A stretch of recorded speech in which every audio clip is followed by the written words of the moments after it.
కాంగ్రెస్ ప్రభుత్వాన్ని ఏర్పాటు చేసి డిసెంబర్ 9 నాడు 48 గంటలు తిరగకుందే మా ఆడబిడ్డల ఆశీర్వాదంతో మా ప్రభుత్వం ఏర్పడ్డది.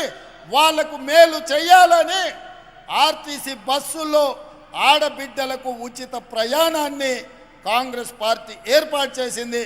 మా మంత్రివర్యులు పొన్నం ప్రభాకర్ గారి నేతృత్వంలో ఈ 92 రోజుల్లో 25 కోట్ల మంది ఆడబిడ్డలు బస్సుల్లో ఉచిత ప్రయాణం చేసి అది భద్రాచలం రాములవారి గుడి కావచ్చు, సమ్మక్క సారలమ్మ దైవ దర్శనం కావచ్చు, యాదగిరిగుట్ట లక్ష్మీ నరసింహస్వామి కావచ్చు, అలంపూర్లో జోగులాంబ దర్శనం కావచ్చు.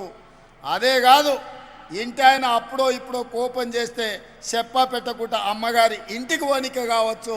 ఈ ఆర్టీసీ బస్సులో మా అక్కలు మా చెల్లెళ్ళు ప్రయాణం చేశారు. ఇవాళ మా ఆడబిడ్డలు మా అక్కలు మా చెల్లెళ్ళు ఆర్టీసీ బస్సులో ప్రయాణం చేస్తుంటే కేసీఆర్ అల్లుడు హరీష్ రావు ఆయన కొడుకు కేటీఆర్ కవిత కలిసి ఆటో డ్రైవర్లతో ధర్నా చేపిస్తున్నారు కిరాయిలు ఇచ్చి. ఏమన్నాయంటే ఆడబిడ్డలకు ఆర్టీసీ బస్సులు బంద్ చేయండి అని. నేను అడగదలుచుకున్నా మా ఆడబిడ్డల్ని, మీకు ఇచ్చే ఆర్టీసీ ఉచిత ప్రయాణం కేసీఆర్ బంద్ చేయాలంటుండు, టీఆర్ఎస్ వాళ్ళు ధర్నా చేస్తుండ్రు, నన్ను ఏం చేయమంటారని చెప్పి నేను మిమ్మల్ని అడగదలుచుకున్నా. నేనైతే ఎవడొచ్చినా సరే ఆడబిడ్డలకు అడ్డం పడితే ఆర్టీసీ బస్సు మీద ఎక్కించైనా సరే ఆడబిడ్డలకు ఉచిత బస్సు రవాణా సౌకర్యాన్ని మీ అందుబాటులోకి తీసుకొచ్చే బాధ్యత నేను తీసుకుంటా అని చెప్పి నేను చెప్పదలుచుకున్నా. ఇదే కాదు, రూపాయి కూడబెట్టి ఇంటి పని పాసి పని చేసి తట్ట పని పార పని మట్టి పని ముంబై దుబాయ్ వలసపోయిన ఆడబిడ్డలు రూపాయి కూడబెడితే ఇంటానికి ఏదన్నా జబ్బొచ్చినా పిల్లలకు బాలేకపోయినా బిడ్డ ఇంటికి ప్రసవానికి వచ్చిన లక్షల రూపాయలు దవాఖాన ఖర్చు అవుతున్నాయి.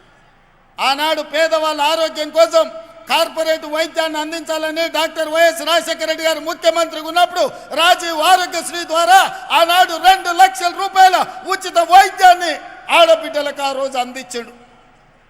కానీ ఘనత వహించిన చంద్రశేఖరరావు వచ్చి రాజీవ్ ఆరోగ్యశ్రీని మొత్తం ఎక్కడ కాకుండా చేసింది.